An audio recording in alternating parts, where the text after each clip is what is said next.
Today's episode is brought to you by Agrarius, a South African investor specializing in agriculture. Agrarius founders originate from the farming community and have experienced how financial markets don't understand agricultural sector needs. They have thus fundraised from JSE investors to make money work for everyone. Agrarius offers a wide range of solutions, be it working capital, new equipment, new plantings and farm purchases. Whenever there is business potential, there is a way to make it happen. Agrarius, fair funding for agriculture. For more information about funding options, visit agrarius.co.za, a product of 274 Investment Managers.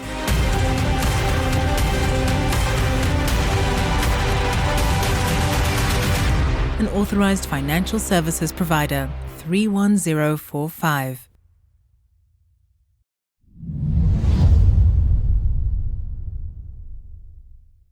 Good afternoon, Angus. It's really nice to have Angus Davison from Haygrove International here today. And we're at the summit, so it's wonderful that you've come all the way to Cape Town. And tell us a little bit more about yourself and about Haygrove. I love coming to Cape Town. I didn't need the excuse. Good.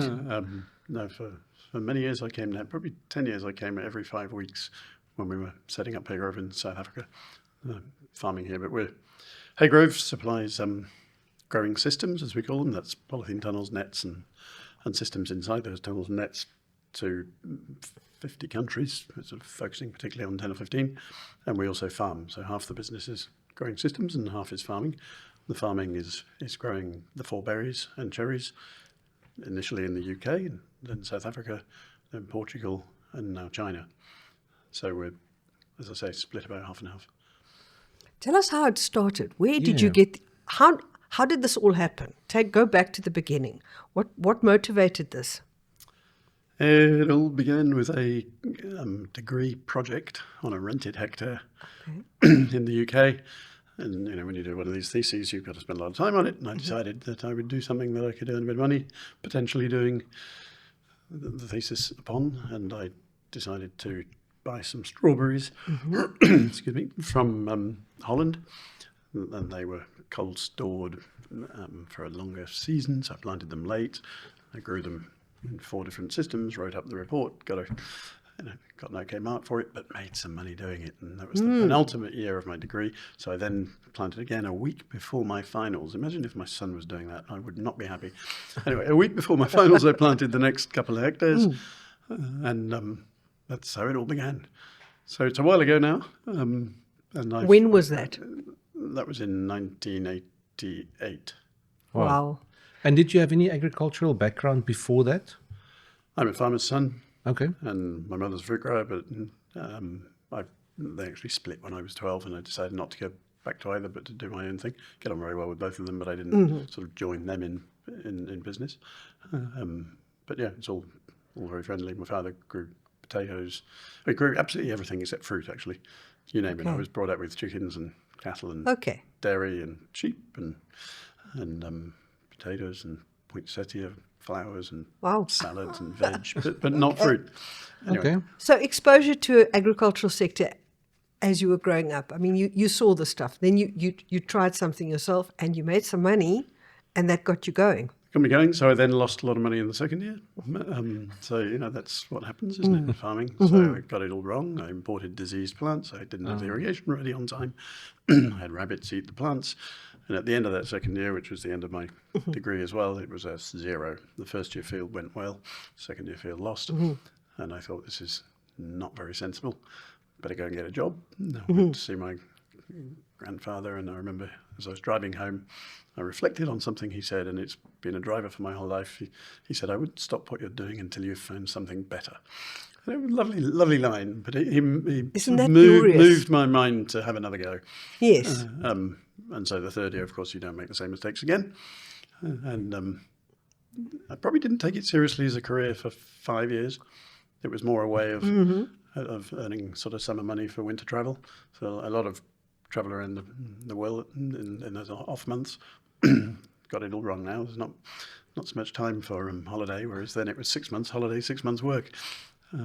So that exposed me to the industry globally, and of Okay. course you're pulling in ideas.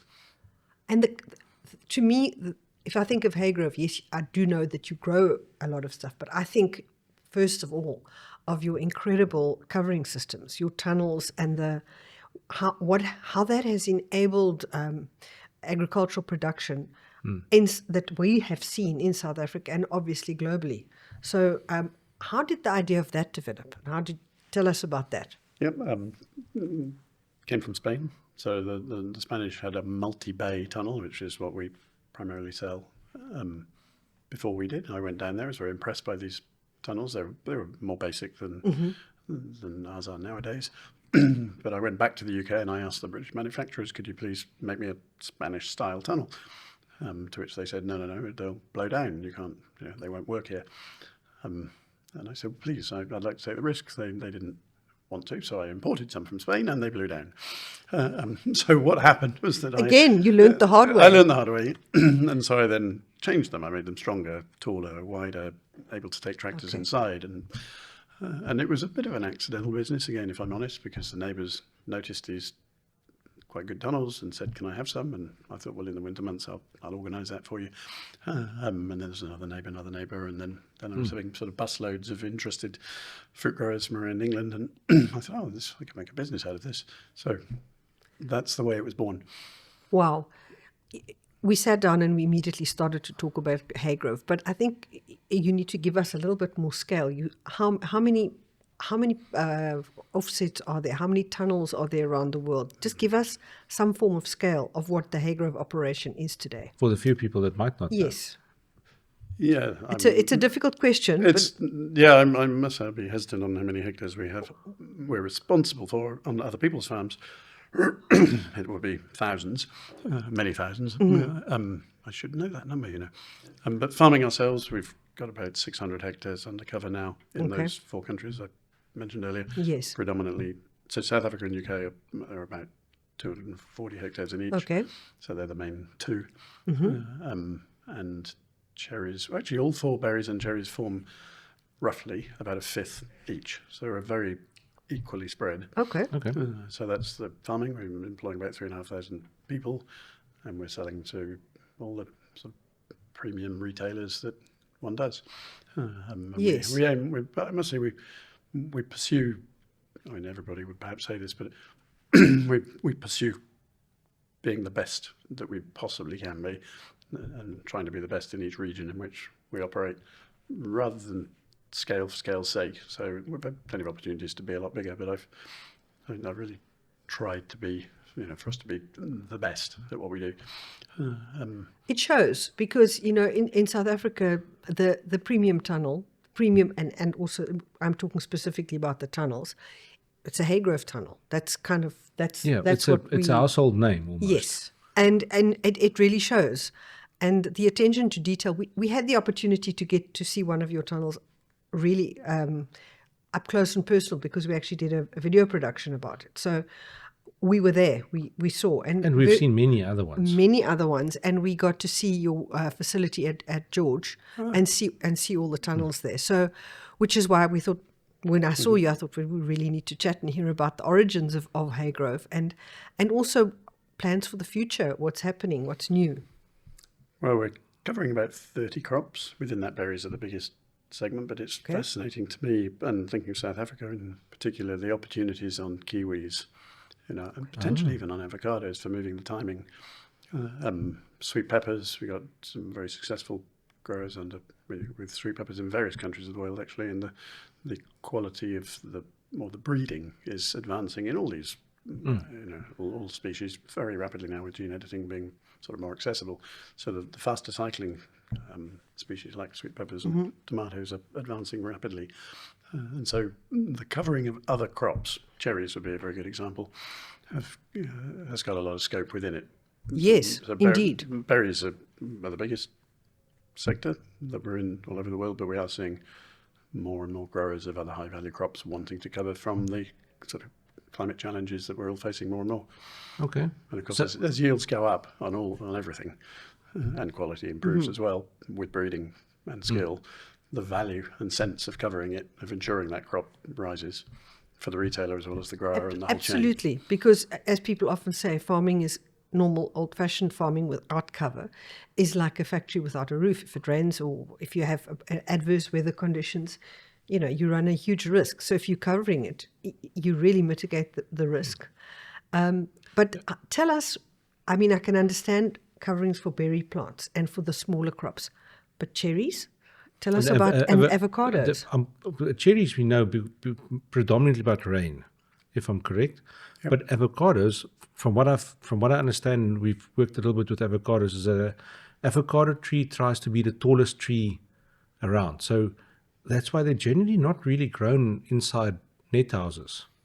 So tell us. I can't speak with any great expertise at all on avos. I'm just recognizing that but we can cover fairly large trees now. Okay. There's some large tunnels that we go on high legs, etc. So I wouldn't be worried about the size of the tree, but it's whether you can raise the class 1 percentage of a high value crop, yes, or hit a timing window that is needed, yes, and the value of doing that.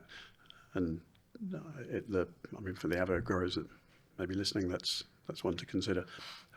Cherries, then there are multiple benefits. So obviously the splitting from rain during harvest. There's also during pollination. If the temperatures are low, then your bees need about 12 degrees, honeybees need about 12 degrees to fly out.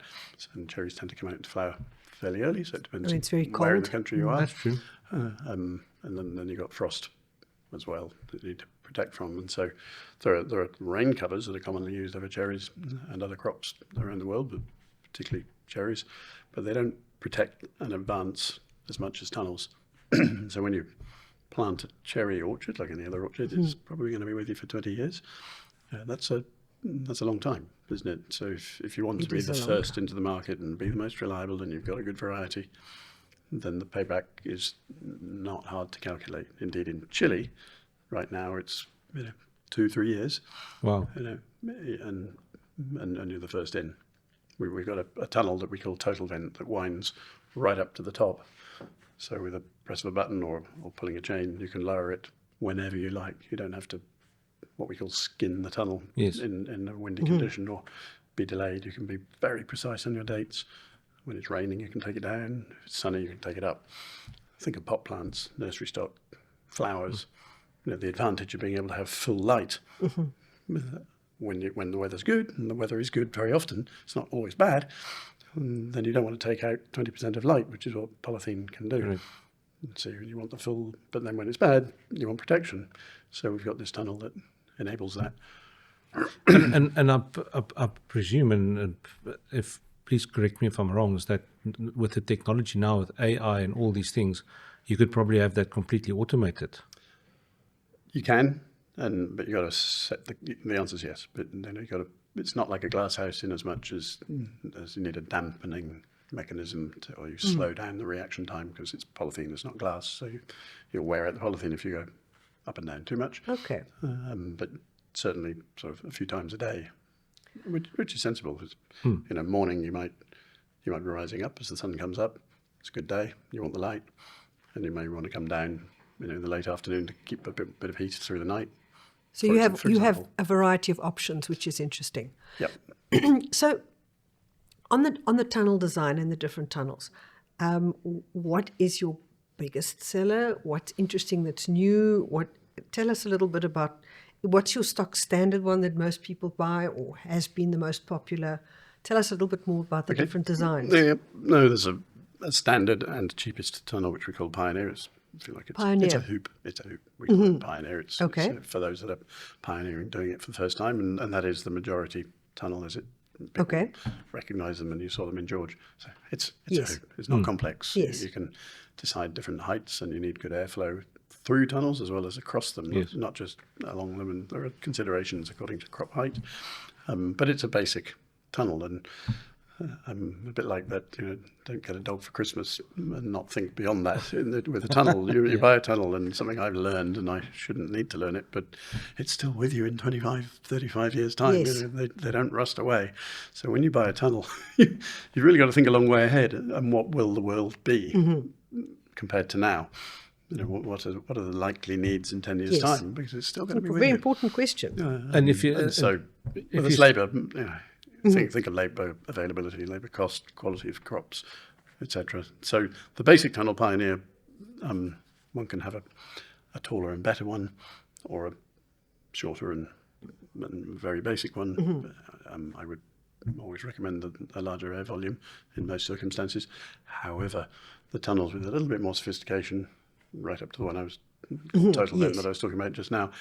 We've got ones that sort of vent up sort of 2 meters on either side, which you can automate if you like, or make manual. One called Easy Vent, which if you're in a snowy region, which isn't very common in South Africa, but the snow falls off it smoothly, it doesn't get caught. But that enables sealing for crops that one wants to be earlier with by capturing the spring sun as it is. And then we've got ones that are a top vent, so the convection is allowed for the warm air up through the top of the tunnel. And I think that's the one we saw.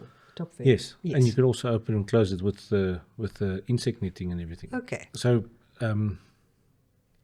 Where's the biggest demand in growth at the moment for the tunnels?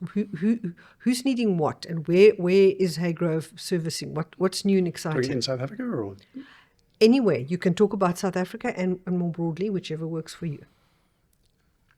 thinking of the future in South Yes. Africa, and I might have this wrong, but there's a lot of strawberries going in for the Middle East, and they're outside, they're in the soil, they're low cost, which is attractive because it's a low variable cost.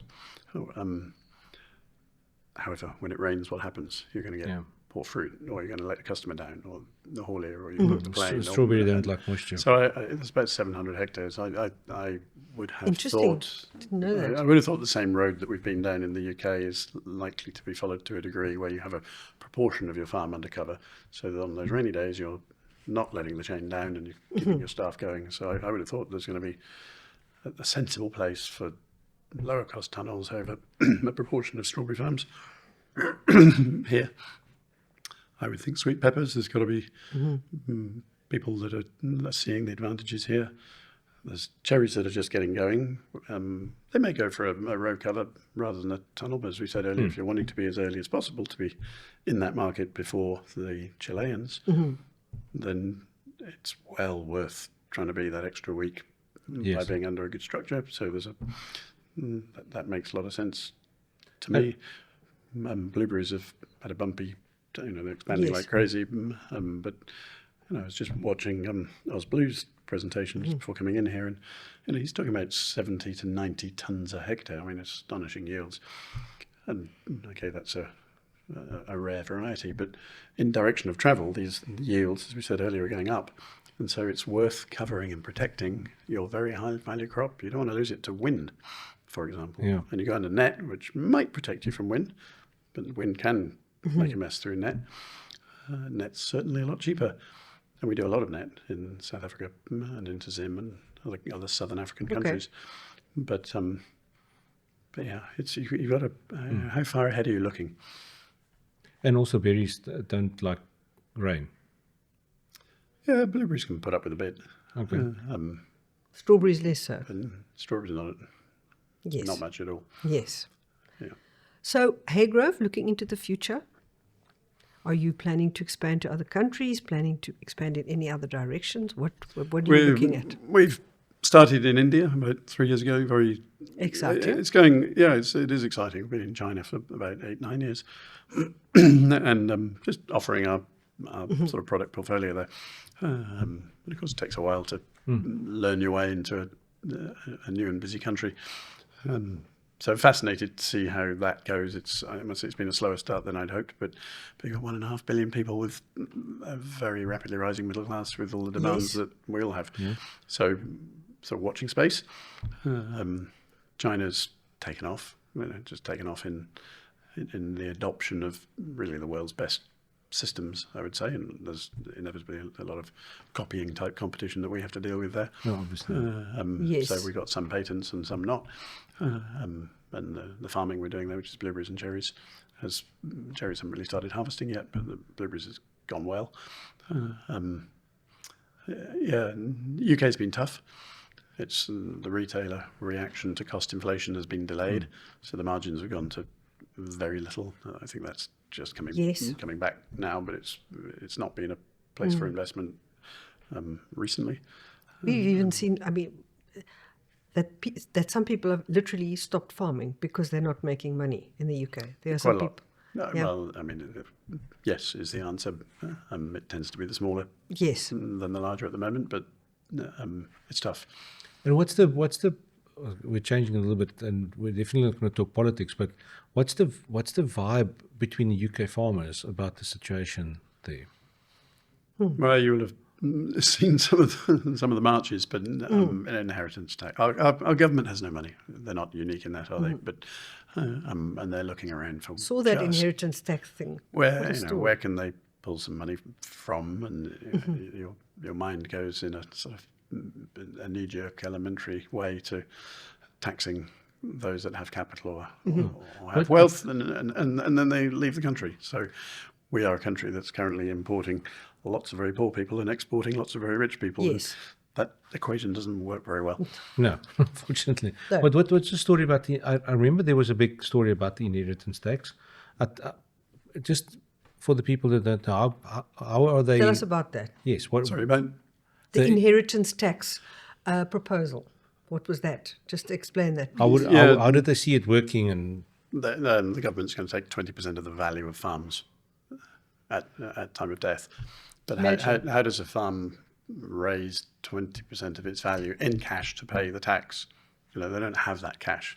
You then have to, if you like, in simple terms, you might have to sell 20% of your farm, but that makes the 80% non-viable. So yes, or you've got to cut off 20% and let them build houses on it, for instance. That's probably. But you got less of a problem then. But it's going to cause a restructuring of the industry between those that are owning and those that are necessarily renting from those that own. Whereas at the moment there's a lot of inherited land that if you like doesn't have a mortgage or a rent upon it, which results in lower cost food. And the UK the UK do, and that's not unique obviously to the UK, but due to its retail system and history, has some of the lowest cost food in the world, lower cost than America's.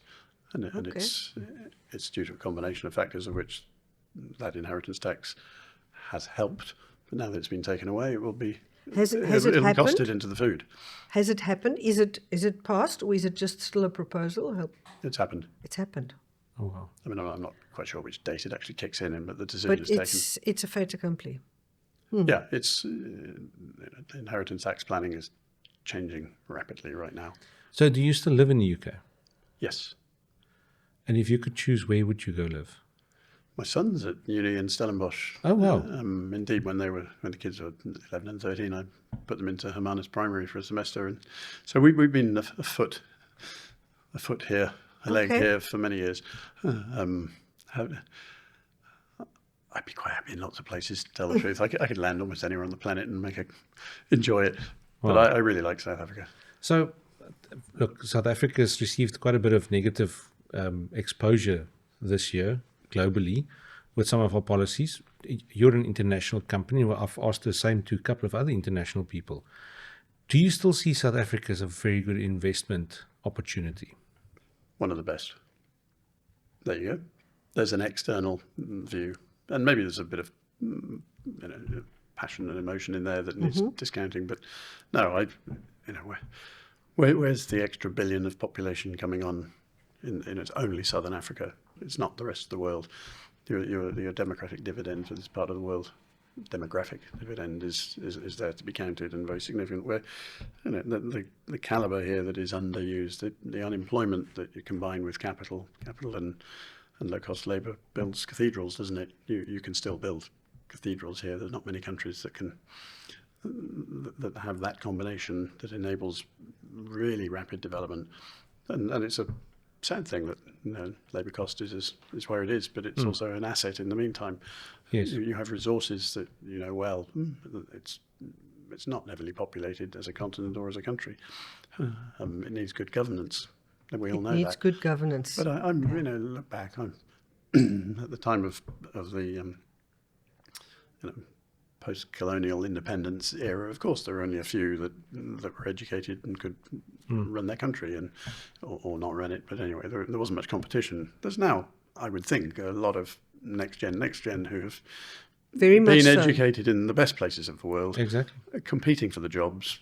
A lot of them will be, extremely well motivated, wanting to do the best for their country, and the toolkit that they have is the same as the toolkit in any, so say, developed country, and the opportunity is greater. So my answer is positive for Southern Africa, let alone just South Africa. I'm happy investing here. Oh, wow. That's good to hear. It's extremely good to hear, because South Africans often tend to get very caught up in their problems and become very negative. So to get an external view, and you aren't just you actually know South Africa because you've been here for some time, invested and sometimes living here. So it's really positive, and we appreciate that. Yeah. It's not like you are flocking to America or to China or to Australia. South Africa is a good option still for you. Yeah. Yeah, and as I say, the same for other Southern African countries. Wow. It's a fertile area, and I know it's got its challenges, but you know enough about seemingly inheritance tax in England. It's not easy anywhere. No. Yeah. It's exactly what we heard. And Court said it yesterday to us. He said, at the moment, there's no better place than Southern Africa to invest, not just in the blueberry industry, but they are also a multinational company that has invested here. Yeah. And I asked him the same question, and it's refreshing to hear these answers. Extremely, and inspiring. As long as the governance is got right, yes, it's going to pour in here. I think, my son, when I suggested that he went to Stellenbosch, he said, "Dad, I might not come back. What do you feel about that?" And I said, "Not a bad place, not a bad life." What's he studying? Agricultural economics. Oh wow, okay. I don't know what he'll do, but that's the ultimate validation of my opinion. When you say to your son, go and study there with a chance of a future that is different. That's incredible. I think it's been. Have you got anything else you'd like to add, particularly about the summit? What is your take on the summit? Has it been good? Do you find it a positive thing? Any kind of message about the summit? No. It's relatively unique. I think the way this industry is encapsulated within the IBO, and what a good group of people steering it. And you've been talking to some of them. I think we're lucky from so many respects. The actual fruit itself, we all know its success. The people within it, the fact that they stay in the industry a long time, you'll have noticed that. Incredible people. Yeah, and so one of the benefits of becoming a bit older is you know a lot of people. Yes. and it's a real pleasure. So looking forward, I was looking at all those graphs that are projecting twice the size in another 10, 15 years globally. And do you believe it? With 50% penetration in the States only, as an example. I believe it. I mean, there's hardly anything being sold in large numbers of countries where there are huge populations. This industry has generations to go ahead of it. Do you see yourself retiring soon? I'm precisely 60, and you obviously begin to get that question. And I was looking myself in the mirror thinking, am I just being delusional, or do I just really enjoy this? Because I do really enjoy it. Angus, I'm also 60. I have exactly the same conversations with my mirror. Well, all our professional friends are sort of counting the days down, aren't they? And so I made a little list on a piece of paper saying, well, what would I do if I stopped? And I wrote nature. I'd be in nature. I'd be involved with cultures, people, travel, a range of ages. Don't want to get stuck in a bracket of one age. Want a bit of something stimulating. And I thought, well, hang on a minute, that's exactly what I'm doing now. Yes, there you go. Exactly. No, I don't see myself stopping. Oh, wow. Wonderful. Look, when the retirement age thing was set at 60 or 65, the life expectancy was only 50 back then. So well, it was a lot less, yes. It was a lot less. So, but now they said the person that's going to be 200 years old has already been born. So, wow, we live in an incredible time. Angus, we have a closing tradition, and that is we have a question from a previous guest, random question, which we keep and ask to the next guest. So it's now our turn to ask you a completely random question.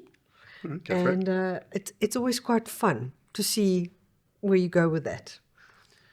Yes. So here's a question. What is the thing about yourself that you treasure the most?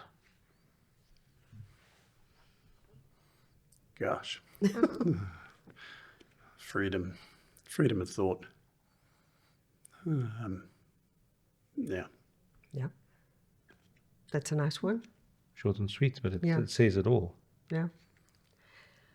Angus, thank you so much. It's been incredible. Very inspiring, very positive about our country and about the future of things in our country, and your positive message about South Africa and the blueberry industry and the covering the systems you have has been inspirational. Thanks so much for joining us. And thank you for your investment into South Africa and what you are doing for the country.